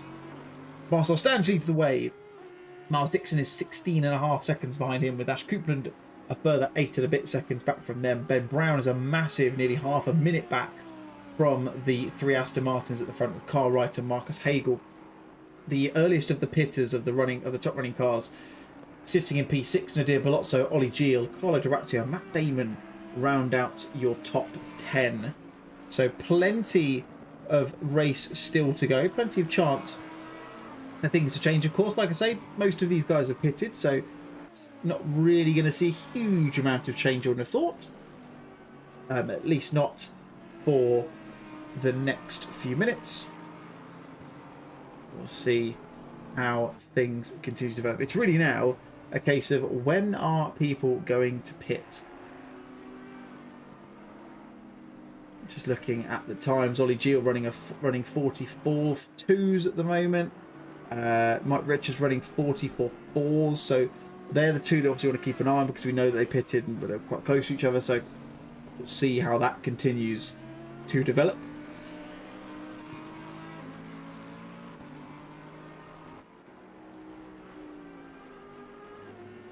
So we're going to see number 750 car going down through mine shafts and down towards the Crocodiles. Chris Rock, fastest lap of his race on the last tour, 1:42.977.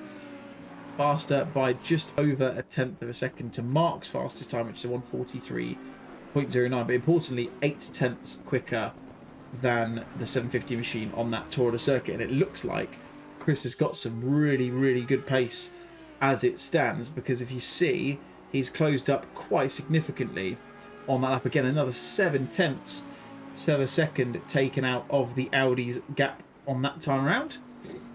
As we see, Sandro Bosch jumps into pit lane. So he's going to drop himself back down the grid. Is Colin Dunn probably going to get the move done on him as well? Is he going to get ahead of him?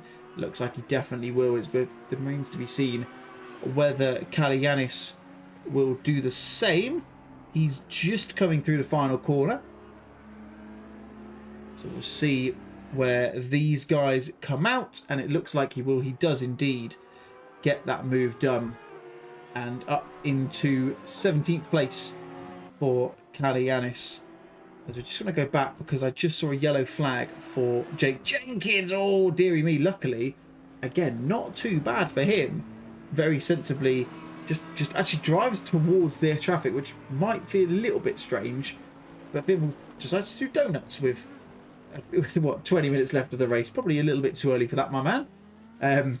But luckily, like we've seen so far, incidentful, but luckily no damage coming for him. Let's cast our eyes back to the battle for P12, which is Chris Rock against Mark Roddenberry. Look how much closer Chris is on this lap. He is super duper close to the back of this Audi. He's putting all the pressure on at this moment in time. Let's see whether that pressure will tell, as Chris Rock just gets a little bit squirmy coming out of Ingwe there. Loses a little bit of time going through the exit. Only a tenth between them on that lap, and that little mistake from Chris Rock has given Mark a little bit of breathing space, which I'm sure he'll be quite happy to have. So go into Crowthorne through the Jux K sweep and up towards Barbecue. These camera angles that the TV ones do are not particularly good at keeping up to date with what's going on, I've noticed. You tend to have a lot of panning across and almost like the whole kind of, where's the car gone? Find the car sort of thing. A little bit like we had at Bathurst a couple of weeks ago. They go in towards Clubhouse. Again, super close is Chris Rock behind Mark Roddenberry. Let's see what it looks like from the cockpit cam of the number 11 SMWD Ajax Racing, or Ajax, I don't know how you pronounce it. Number 11 machine. You can hear that iconic kind of almost mechanical, like electronic whir of the Lexus as he gets a really good run out through Leacock. Just unfortunately had an Audi almost parked on the exit. It felt like the difference in closing speed between the two of them. Lisa Louise is back into the pits. I wonder if that might be her race done. Unfortunately, she had a few incidents rather, I should say, throughout the 40 minutes of the 2/3 of the race we've had to date. Who's that? That's Mike Richards just in front of these guys. Now, of course, importantly for Mike as well, he's pitted as have these guys as well. So it'll be interesting to see if they do catch it. But again, Chris just gets a little bit out of shape coming out of Ingwe on the final corner and just loses all that time. He gains so much time and then just loses it through the final corner just because he seems to, I don't know, just maybe gets a little bit too confident, a little bit aggressive, just loses the back end of the car. So not good for him. I wonder whether his tyres are starting to struggle a little bit. But yeah, this is turning into a battle of three as all Chris Rock goes a little bit wide there. I'd expect that'll probably be a track limit warning, I would think. You can see there, still not too far behind, but not really close enough to cause Mark any major issues. And the same goes for Mark up to Mike as well. Not really a close enough gap for either of them to really kind of do the whole like I'm in your mirrors, reminding you I'm here sort of thing. It's still a little bit of a gap as it stands. Mark will definitely, though, be looking in his rearview mirror rather than too much ahead of him. He probably needs to find a little bit more pace if he wants to stick behind the 89 Bentley. I'm still waiting to see what Ollie Gill's going to do. Mike is currently running quicker than Ollie. He's a couple of tenths quicker a lap, it looks like. I don't know if I can see the actual full lap times. I can tell you has stopped though. 5 cars are yet to pit. So Marcel Stange, Miles Dixon, Ash Cooper and Ben Brown and Ollie Gill are those cars who are yet to pit in this race. So still plenty of chance for things to change. And rather unsurprisingly, you might want to know, Matt Damon fastest in the speed trap is 241 kilometers an hour, so it doesn't surprise me. I told you he's running on rocket fuel. He clearly is, because he's just got some pace in that car. I don't know what he's done to it, but whatever he's doing, it's working pretty well indeed. Mike Richards, fastest lap of his race on the last time round, 43.9. Again, half a second quicker than Ollie Gill. So at the moment, I would expect that overcut for Ollie isn't quite working, unless he wants to go for a really late splash and dash and do something like that. But of course, one thing to note is that he has got Carlo Durazio close for company as well. Now, these two aren't fighting technically for the position, because of course, in terms of a net position, Ollie still has to hit himself, but looks like Carlo there just gone, look, nice little gap in front. Oh, well, actually, that was weird. I thought he had the move done there. I thought he was inside alongside him and then was going to get the move done. He doesn't. As we go through the Jux case, through the kink and in towards Crowthorne, Ollie, I mean, that feels like a sensible move to me. Decides to move out of the way and just let that move happen, which is sensible. As I can see, we've lost someone. I'm just trying to catch who it is.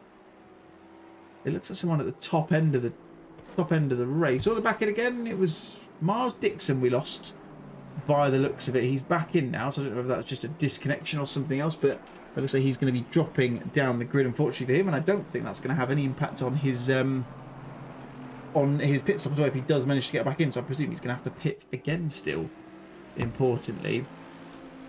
But Carlo Durazio getting the move done, as we said, probably made a little bit more easy than it should have been, due to the fact that Ollie didn't seem to make too much effort of it. Again, playing the long game, sensible move from him. He knows he's not in the same race as him. It felt like a very Lando Norris style move. I think we've seen a lot of that in his F1 career, haven't we, where he just sensibly doesn't want to fight people who maybe aren't going to have a huge impact on his own race. So sensible from that young man there. Now, interestingly, the tables have turned for Mark Raddenbury. He's now looking very much through the front of his car rather than through the rearview mirror, because he's managed to gain a little bit of breathing space to Chris Rock. His 1.7 is the gap, and he's just within a second of Mike Richards. It's teetering around the 1 second mark at the moment. So still a chance for that to come together. And that, of course, as we said before, it's going to impact it. It's going to help, importantly. Who am I trying to say? It's going to help. Who's the people I'm looking for? Ollie Gill. That's the word. That's the name I'm looking for. Because, yeah, of course, if they start to battle, that gives Ollie a chance to put some better lap times in and ultimately gain that little bit of time back that he's arguably been losing since Richards' pit. So he's probably wanting Mark, and I think they're both in the chat together in the Discord chat. I probably want him to kind of really pull his finger out and try to put him under pressure and have a bit of a battle with him, I would expect.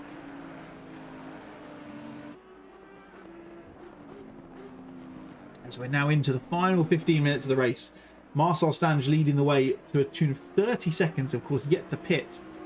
30 seconds ahead of Ash Coupland, who is 33 seconds ahead of Ben Brown. Carl Wright, who is the first of the pitted cars, runs in P4. Marcus Hagel in P5. Carlo Durazio in P6. Ollie Gill, the second, or the, well, no, he's the last of the non-pitted cars, I should say, sits in P7 with Matt Damon, Nadir Bellotto, and Mike Richards rounding out your top 10. The more I see this, the more I expect that Ollie is going to go for that really late splash and dash and try and hold on with a shorter pit stop at the end of it. We'll see. We'll keep a keen eye on that for the time being.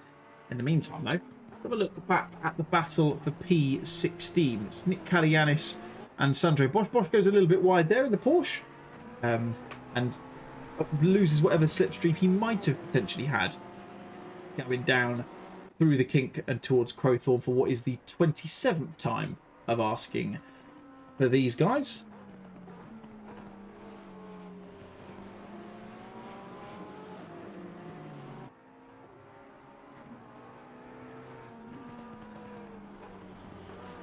So we go through Sunset, barbecue rather, up towards Sunset. Looks like Sandro isn't necessarily making too much for Mark on the McLaren at the moment. It's not the fastest in a straight line as the Porsche, but wouldn't say massively important. Oh, Nick goes very well. In fact, they both do. Same line almost for those two going through Sunset, of course, all the more important because you need to get to the left-hand, to the right-hand side, sorry, so quickly to open up the curb into, open up the corner going into Clubhouse. As we see Jamie Buchanan into the pit lane. We can ignore Miles Dixon on there. He will sit there for the time being. He'll eventually drop down to the bottom, but I don't think he'll be rejoining us, unfortunately.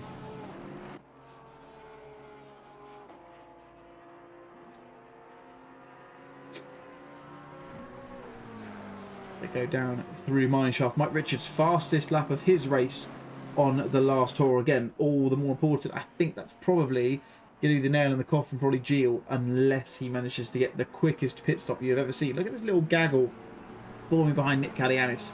None of which, in fact, no, Sam Waldridge is one of them. You just see him, he's the final car of that train in the background, but a couple of lap cars in there. This is going to spice things up a little bit for these guys because they're very close at the moment, but importantly, yeah, chance for Sandro really to try and make a move, you would think, because he's going to try and hopefully use those back markers or those lap cars to his advantage. Ollie Gio sitting P7 still. Is he going to do a similar thing to what he did with Carlo Durazio before? He's got Matt Damon very close behind, who of course pitted earlier on in the race. And we know how quick that for Aston Martin is in a straight line, but doesn't elect to do anything this time of ask him. And instead decides to carry on in P7. He's got to pit at some point. He's got just over 10 minutes left. So what's that? That's probably about 6 or 7 laps remaining in this race. So they are going to have to pit at some point, these guys. But as it stands, looks like most of these cars, so the 4 I think that we've got left. Is it 4 that we've got left? Yeah, 4 left. So Marcel Stange, Ash Cooper and Ben Brown and Ollie Gio are those yet to pit. So we've got 10 minutes left to do it. So still enough time, so plenty enough time, but yeah, all the more case to expect splash and dash from these guys. 10th place is currently in the possession of Mike Richards, with Mark Raddenbury and Chris Rock very close behind indeed. We're starting to see some packs form and some battles start to recommence again as we get towards the final knockings of this race and this season. Chris Rock taking a nice wide line through Sunset, as opposed to Mark Raddenbury taking a nice tight line to open up the corner for Clubhouse Bend. You see the sparks shooting up into the night sky here in South Africa in the Kyalami GP circuit. Let's have a look from the rear wing of the number 89 Bentley. See, he's got a little bit of breathing room, but of course we see that concertina effect, as we always do, just close up through the through Lee Cop at the top of the hill, highest point of the circuit. So go down through the mine shaft and down in towards the crocodiles. Remains to be seen, as look at that, really different lines being taken by the two of them. Mark takes that really tight line going into the apex, doesn't elect to open up, possibly could be just doing a bit of defending fresh air, as they say, from the car behind. I thought that was a flash from Raddenbury there, but it wasn't. I don't think it's just the way that the lights come up in the background as it goes down that little dip in towards the final corner. But 6/10 separates these 3 cars. You can barely put a piece of A4 paper between them, as Mark Raddenbury, look, you see Mark Richards just covering the inside. Mark Raddenbury gets for a dive at the inside into Crowthorne. A little bit late, a little bit daring. Oh, it's been a contact between them. That looked a little bit too late, into a dollar short from Raddenbury there. We'll go back to the Helicam. We'll go back to see what happened there. It was a very late send. He was late on the brakes. Mike Richards covers the inside. It was a tough one. It's probably one where you might have expected Mike probably didn't need to cover that off. He probably could have just let it happen, but he's had the chance. He's given it, and Mike Richards is, Marcus very sensibly and very kindly elected to give the position back to Mike, but that's come back to his failure, because that's meant that Martin Neutelings has gotten himself up into P12 and is in between the two of them. So a Dutchman between the two Brits at this moment in time. But yeah, a little bit day late, dollar short there from Mark. I wonder if I'll get the chance to ask him about it after the race. I might not, because he might not be in the best of moods. It felt like an act of desperation a little bit there. I feel like he wanted to get the move done and maybe wasn't on. But all that means is now he's got a Mark Neutelings in front of him, which, as I've said in streams gone by, he's he's very difficult to get past. Although, are we seeing some positive perception team orders? We're not. At the most, Miles Dixon comes in with some sad faces. I did assume it might have been a disconnect from your end, buddy, which is a real shame because your race was running very well indeed. So sorry to see that's happened. So we see a little bit wide there from Roddenberry. He's got Ben Brown behind him as Ben Brown's pitting. So he pits from P3. That's going to drop him down into P5 at the best. Probably will be P5, I think. He's got a nice enough gap back to Carlo Durazio, who's currently sitting in P6. I think that'll probably be the lowest he will drop. So he is the... What's he? He's the fourth last car to pit. It's not the best way to run. It's not the best way to say, is it? Absolutely, Miles. Next season, indeed, we'll welcome you back with open arms for you and the Pole Sim Sport guys to come back in and do the whole season with us. As have all of these guys as well. Really good turnout. Of course, this was the biggest season we've ever had. We actually had a reserve list for the first time ever at Positive Perception Towers, which is fantastic to see. And again, if you've seen it in the chat already, make sure you type !racing if you want to get your place on the grid. Type that in the chat. You get the link to our Discord where all the information is, or you can go and find us on SimGrid as well and get yourself signed up, because I believe, although we'll do a proper reveal after this race, I believe the sign-ups for Season 7 are in fact open, as is our kind of support series in there as well. So if you haven't done already, get on SimGrid, get yourself signed up, pick your car, pick your number, get your liveries uploaded. Let's get some jazz going. We've seen a load of boring livery reveals for F1 cars, haven't we? Loads of carbon on there. No carbon on these. Let's make them jazzy. Make them look really, really good indeed. Ash Coupland, sorry, jumps into the pits. So that's another one of those top few cars back in, or serving a pit stop with 5 minutes left to go. So what, 3 laps roughly, you would think. And that leaves a bit of sideways action there from Roddenberry as he comes out of Ingwe with a little bit of back end sliding through there. But that leaves just Marcel Stange and Ollie Geel, those to pit. Ollie Geel has dropped back that position from Matt Damon. Now, of course, what we have to consider is the fact that Mike Richards, of course, had that coming together with Mark Roddenberry. So that's going to give Ollie Geel, you would think, that position in the grand scheme of things. Of course, what we have to remember is the fact they are in different classes. So the only thing that's going to impact is the overall results, when it's really the class results that are obviously going to define our winners and losers and things like that this season. But it's always nice to beat a car in the class above, I think. That's fair to say.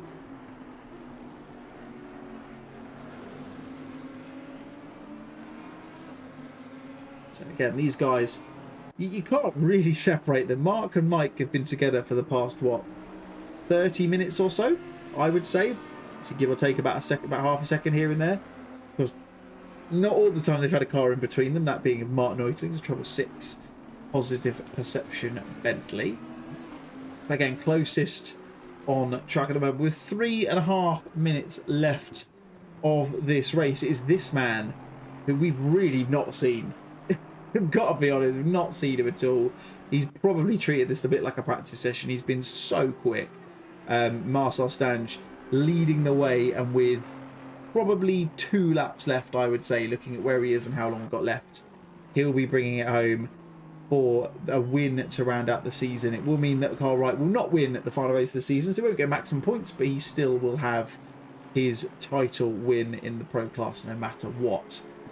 Ash Coupland, he sits in second place. He's a minute behind Marcel now, but of course Marcel does still need to pit, so that's going to change a little bit, not massively in the grand scheme of things. Carl Wright is sitting in P3 with Marcus Hagel a few seconds back in P4. Ben Brown did come out and kept his position in 5th place, as we might have expected. Carlo Durazio in P6, Matt Damon P7, Ollie Geel P8 at the moment, but is of course still yet to pit. We'll see across the line whether if we come through here, but he will decide to eventually go into pit. He's probably going to have to, I would think, as there we go. That's the pit stop we were waiting for. Nadir Balozzo, great result from him so far. Of course, we've still got 2 minutes left, so still time for things to change, but he sits in P9, or will be up to potentially P8 if he can keep his pace up. And then Chris Rock in the Duff beer car, rounding out the top 10. Marcel has served his pit stops. That is his pit stop done. He loses about 25-30 seconds to Ash Coupland.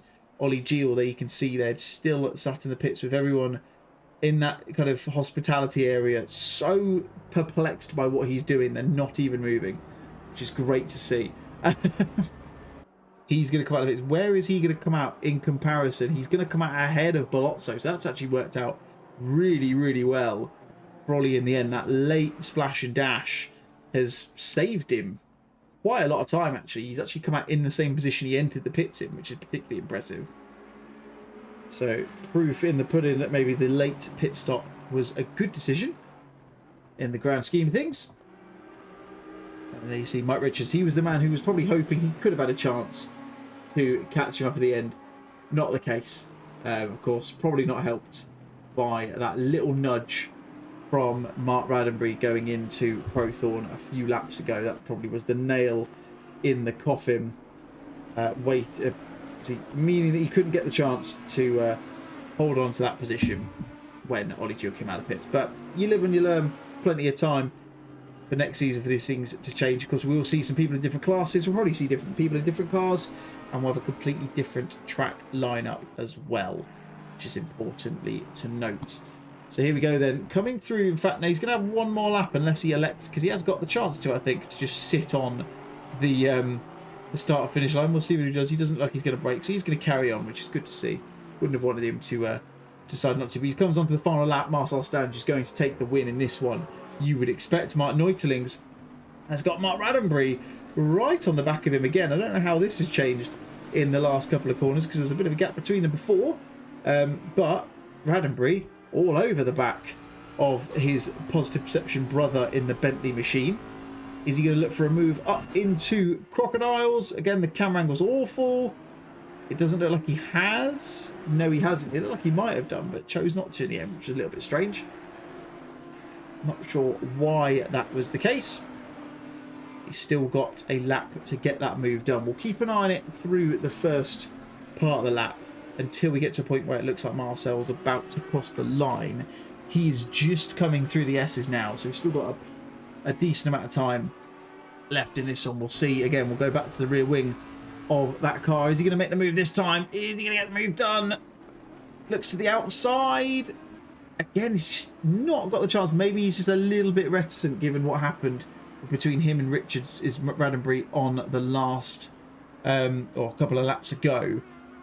Still got a couple of corners. You'd argue probably the next chance he's got to do it is going to be into Leacott or into Mineshaft potentially, you would think. But let's go back to this man as he comes through the final couple of corners through Cheetah one last time. It doesn't hit the sausage curb like many others have throughout this evening. Into Ingwe for the final time. Marcel Stange comes out onto the start-finish straight to take the win here in the Positive Perception GT Championship round number 6 here at Kyalami Grand Prix Circuit to finish off the season with a bang. He has been untouchable throughout this race. It looked like early in the qualifying session there might have been more to it, but then he just decided to stretch his legs, turn the map up, turn up the whip on his Aston Martin, and has, as a result, collapsed and destroyed the competition in all fairness. Ash Coupland is going to come through in P2 in the end. Really, really good result from him to round out the season. He'll be looking for more of that going into season number 7, I have no doubt. He's going to come through in P2 to get a solid result in this one.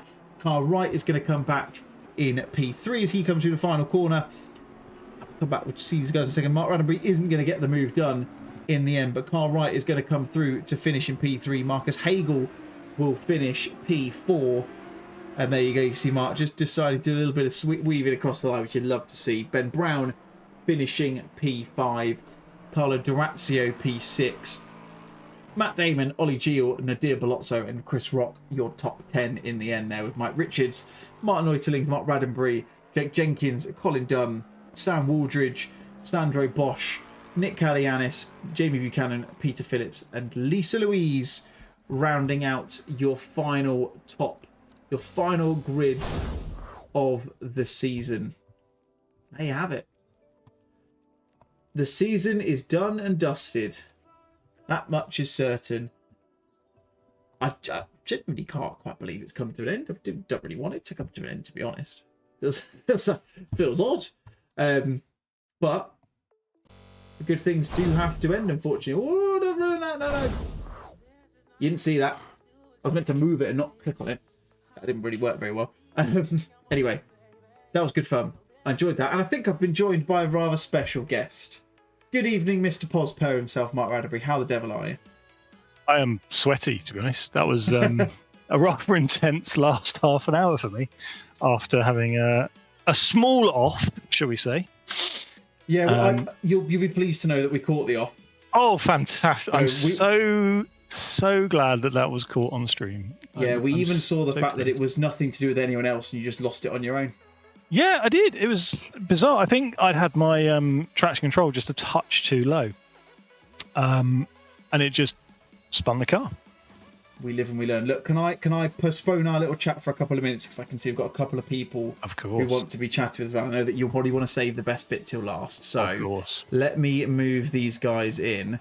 First and foremost, to who is, I mean, it's pretty much confirmed, isn't it? But our pro championship winner, Kyle, congratulations first and foremost. It's been a really, really good season for you, but probably not the ending to the season you would have wanted. Didn't necessarily seem to click together tonight. Was there any reasoning behind that, do you think? I'm just not very good at Kyalami. Plus, launched over a few too many curbs and killed the... Oh, I just didn't have any pace, really.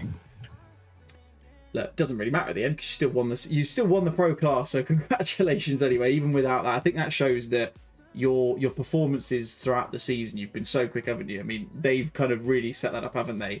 I know that we've had people who unfortunately obviously haven't been able to partake, but take nothing away from what you've done, because you've won, what, 6 of the 12 races or however many we've done? So it proves that consistency is key at the end of the day. Yeah, consistency key, and being fast definitely helps. Absolutely. Well, look, what for initial thoughts? Like I say, I know it kind of maybe feels like you would maybe expect this to happen, because I think obviously with the points and stuff, it was, I think, mathematically impossible. Correct me if I'm wrong, if anyone knows differently, that you were going to lose it, but must still be quite nice to win, because there's some really quick guys in this grid, isn't there? Yeah, definitely. Well, like some Marcel's Rapid, again with not Miles Dixon, the other guy I was racing, Marcus Hagel. It was definitely nice to have a battle with him on track around Brands Hatch, because he's definitely the guy that I wanted to beat. But no, I really enjoyed it. Really enjoyed fighting with some really quick people there. Good stuff. I mean, look, final thing to wrap up your season. Now, of course, I think you already have seen the sign-ups are open for season 7. So what's the plan? We got any insights, any car choices? What are you kind of thinking ahead of that? Obviously, because you got a title to defend at the end of the day. I mean, I was debating whether to go for the Aston Martin V12 just to listen to that engine again, and it would be nice to win a few races with that, I reckon. Well, I mean, it worked in the pre-2019 season, didn't it? So, I mean, it would be totally understandable if we chose to go back to it. I'd certainly love to see it, because I agree, lovely sounding car. No, all jokes aside, I think it will either be the McLaren or the Merc will be my choice this season. Interesting. We heard it here first, gang. Carl, congratulations again. Pro class winner, or well, overall championship winner. Let's just give you everything, because I think you probably got it anyway. So congratulations again, mate. Really, really solid season from you, and hopefully pick up where you left off when we come back for season 7 in a little while's time. Hopefully we'll see. I've got a few things coming up with work, so we'll see if I actually end up doing the season. Oh, I'm sure you will. I'm sure that title can't go unmaintained, can it? Let's face it. Great stuff. Well, and we've got another person in the chat as well. Before I go back over to Mark in just a second, Marcel, I don't really know what happened in your race, to be honest, mate, because you were so far ahead. It must have just felt a bit like practice for you. How was it from your perspective? Yeah, this is basically how it turned out. I mean, I did hit a bad start, but I managed to get to P1 back in turn 1. And from there on out, it was just driving away. I mean, I had a few moments here and there where I almost lost the car, but managed to keep it on the road. So, not much happening in my race. That was the important thing there, wasn't it? Because I understand, I think you guys are prepping for the LFM Flex Stream at Kyalami. Is it this weekend? Yes, it's Saturday, but it's Watkins Glen, and I just chose the car so I at least get practice in the car I'm driving on Saturday. Okay. But Fair yeah, enough. so late change up in the car. Look, it's still work, mate, and that's the main thing. And I guess the big question is obviously that you've proven the fact you've got the credentials, and I know we've seen it from you in the past. And I think if I remember, if I cast my mind back to God knows when has it been? It was November. You had an eventful start of the season. Is the plan to come back and try and mount a proper challenge for the title coming into season 7 in a couple of weeks' time? I have to see. I mean, since I'm part of polls, I have some other stuff coming up, so it remains to be seen what I can squeeze in my calendar. But yeah, just have to see how the calendar shapes up. Well, you're always welcome, and may I say, well done for the win. I'd say didn't really see much of your race. We caught you at the start, caught you crossing the line. I think that was pretty much it. Otherwise, it sounded fairly uneventful. But good luck for the weekend as well. I hope you guys, the Pulse team, get a really good result as well. Thank you. Well, there you have it, folks. Interviews for the season done. I did see one other person appear, but he's disappeared now, so I'm not going to drag him back in. But Mark, look, the season's come to an end. It has. A little bit. It feels a little bit sad, doesn't it? Oh, it does, but what a finale to end on. You know, that was an absolute cracker of a race. Drama up and down the field from what I could tell and from what I could gather being in the voice chat. It was the one time that I've been left on my own to manage things again. It was, I don't know what you guys do, but you always make the really busy races happen when I'm on my own. Which is we have a little chat thing. beforehand every time. I can picture the briefing already, can't you?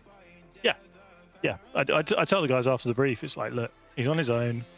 Let's just make it a good one. Make him work. Oh, you love to see it. Look, should we break the news? I know everyone in the Discord knows already, but should we bring the calendar up so everyone can see what we've got planned for next year?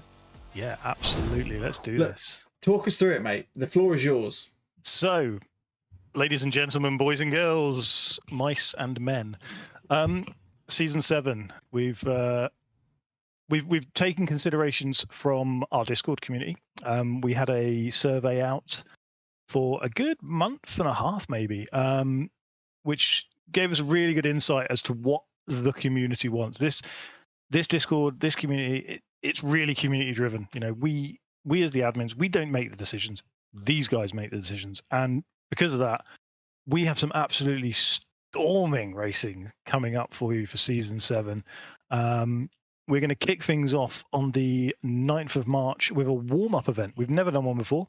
We're going to do a warm-up event at Barcelona, a 45-minute lights to flag event, where we're hoping that it will shape the grid, shape the categories. And we'll be able to see who's sandbagged, who said they're, silver when they should be pro, who's maybe pro, who should be silver, me, every time. But no, I'm staying in pro. Following that, we're off to Italy. We're going to the Temple of Speed. We're going to Monza for a double header for the first round, 2 times 30-minute races. Turn 1, always an issue at Monza. Hopefully with the warm-up, people will be a bit more respectful of each other. Following on from Monza, we trek across the other side of the world. We're off to Suzuka on the 6th of April for a 1 times 60-minute race with a mandatory tyre stop chucked in there just to, shake things up. Whether that's going to be a pit window, we don't know yet. Haven't quite decided. Following on from there, we're back onto home soil. We're heading off to Donington for the gorgeous curves. We've got another 60-minute race there. That one will be a lights to flag, no pit stops. Who will master the tightest chicane and the tightest hairpins? And as always, it's Donington. Will the weather play a part? Will there be rain? Kicking off from Donington, we're back to Misano for a first time in a long time, one of my all-time favourite circuits. For another double header, we're going 2 times 30 minutes again. No stops for that one. I love Misano. I've been racing it this week over on the Low Fuel Motorsports. In my favoured car for the season, and it's just an absolute cracker of a circuit. Following from Misano, we're on the 18th of the 5th. We're off to Zandvoort for a change. We haven't done Zandvoort in GT3 at all from memory. I believe we may have done it in GT4 many, many, many moons ago. Again, that one's going to be a 60-minute race. but this one will have a tyre and fuel pit window, similar to tonight, but we'll chuck in a pit window, probably about half an hour's worth, just to really shake up those strategies. And then the finale. The track voted for the finale on the 1st of June is Watkins Glen. And that will be a light to flag race. Hopefully I'll get the server settings right this time, and it will be a dusk to darkness race. And it's Watkins Glen. It could be dodgy weather as well. Who knows? Lovely stuff. I couldn't have put it better myself. I know you couldn't. That's why I did it.